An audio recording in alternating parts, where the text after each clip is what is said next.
Замзам – источник, расположенный в Мекке на территории заповедной мечети Масджид-аль-Харам.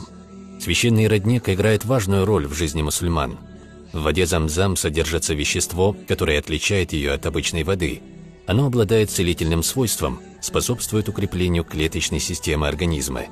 Пророк мир им и благословение сказал: «Лучшая вода на земле – вода Замзам. Она имеет приятный вкус и исцеляет от болезней». Ученые доказали, что Замзам обладает исцеляющими свойствами из-за высокого содержания солей кальция и магния, и благодаря чему становится бактерицидной.